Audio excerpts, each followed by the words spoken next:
why shouldn't I attain liberation? It is like the following analogy: according to their ages, one of a king's 3 sons is taught to recite the alphabet, the second to recite a treatise on grammar, and the third a treatise on the use of weapons. This is what it means to be knowledgeable about the stages by which trainees are led, since one person must be taught everything gradually. If reality is explained to someone as yet unready for such an explanation, that person will deny actions and agents, thinking there is no difference between virtue and ill deeds, and will go to bad rebirths. Initially, therefore, they should be taught about virtuous and non-virtuous actions and about cause and effect, since that is easy to understand. As it is the proper time, they should thus be prevented from engaging in demeritorious misdeeds. Next, the coarse self should be repudiated by refuting the referent object of 20 views of the transitory collection, by means of a 5-fold analysis of the aggregates.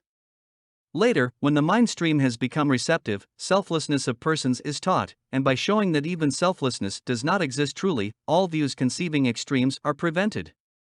Whoever knows these stages of teaching is wise regarding the sequence in which trainees are led. It is like a skilled physician who prescribes a bland or oily diet to specific patients. Question: by what path is liberation attained? Answer: by understanding that all phenomena are empty of inherent existence. Question: since there are limitless things, their realities are also limitless. Who could know them all? Moreover, it is said that one cannot attain liberation while there is a single phenomenon one does not know and has not abandoned. Answer: there is no fault. Whoever sees one thing's fundamental mode of existence, which is its emptiness of inherent existence, is said to see the reality of all things. The king of meditative stabilizations says, the meditative stabilization of Gaganaganja says, it is like the following analogy: by drinking 1 drop of seawater you know the rest is salty. That which is the emptiness of one thing is the emptiness of all, means this very emptiness of true existence is the fundamental mode of existence of all phenomena. It does not appear in different ways as do blue and yellow. However, one should not assert in relation to an inferential cognition that the awareness cognizing the pot's emptiness of true existence cognizes the woolen cloth's emptiness of true existence.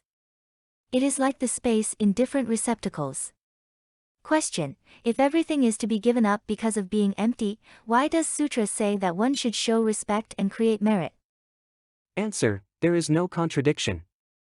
To those who fear bad rebirths and want a high rebirth, and who are incapable of meditating on subtle production, disintegration and so forth, Tathagatas speak of attachment to practices like giving and leave aside the understanding of suchness. If such an aspiration for merely a high rebirth is disparaged in those who seek liberation, what need is there to mention attachment to wrongdoing? It says, if all practices must be abandoned in the sphere of nirvana, how much more so malpractices? It is like the following analogy: when the advent of a universal monarch called Safika was being predicted, a monk prayed to be that monarch, for which the teacher criticized him. In Varanasi, the supramundane victor Sakyamuni predicted to the bodhisattva Ajita, in the future you will be the Tathagata foe destroyer, the fully enlightened Buddha Maitreya. At that time there will be a universal monarch called Sarnka. In this very city, while you are alive and when you die, he will make great offerings and will die as a foe destroyer. In that gathering there was a monk called Ajita who prayed, how wonderful if I could be that universal monarch Safika and ruled the 4 continents. The supramundane victor criticized him, saying, you became ordained to stop suffering. Having become ordained you are foolish to seek this suffering. Having said this, the supramundane victor added, I do not praise the actualization of even a moment's cyclic existence. If you ask why, monks, it is because the actualization of worldly existence is suffering. For instance, if a small lump of excrement smells foul, how much more so a large one? Assertion: if all suffering is stopped by understanding emptiness, it would be appropriate to teach only suchness. Answer: that is not so. It depends upon differences in receptivity.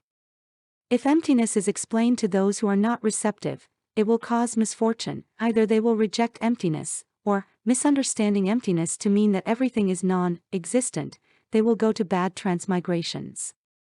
Therefore those with compassion who want the merit of caring for others should never speak about emptiness without first examining the recipient. Doesn't even an appetizing and potent medicinal compound turn to poison when given to the wrong patient? It is like giving someone who has not been poisoned an antidote to poison and thereby killing them. Matrceta says, one must examine the recipient. At the outset, one should teach in accordance with how ordinary people accept that things exist. Just as a barbarian cannot be guided in a foreign language but must be taught in his own, teaching initially should be in keeping with conventionally accepted things like generosity. Ordinary people cannot be guided to an understanding of ultimate truth unless they understand the ordinary, namely the explanation of how conventional things exist. Gaganaganja, supplement says, one should teach ultimate truth based on an acceptance of conventional existence in one's own system. It is like the following analogy: one cannot make a child understand in a foreign language. As a means of guiding the world, to eliminate views of non-existence, the teacher told trainees that everything exists, and to eliminate conceptions of true existence, he taught that there is no true existence. In relation to conventional awareness and analytical awareness, he taught existence and non-existence. And to eliminate the two extreme views of existence and non-existence, he taught that both things and non-things are not truly existent. Surely these are simply medicines to remove all views influenced by the sickness of wrong thinking. Therefore, everything the teacher said is a means to attain nirvana, taking into consideration individual trainees. It is like the following analogy: there were 3 brothers, of whom one became ordained, the second became a harmful spirit with supernatural powers, and the third a hungry ghost. The meaning of the analogy is as in Gaganagjanja's commentary. These 2 went to their brother the monk, who explained the benefits of giving to the harmful spirit, so that he would know what causes prosperity. He also taught him about the faults of unethical conduct. Having given the hungry ghost a drink to relieve his fiery torment, he told him about the faults of miserliness, to make him understand his suffering.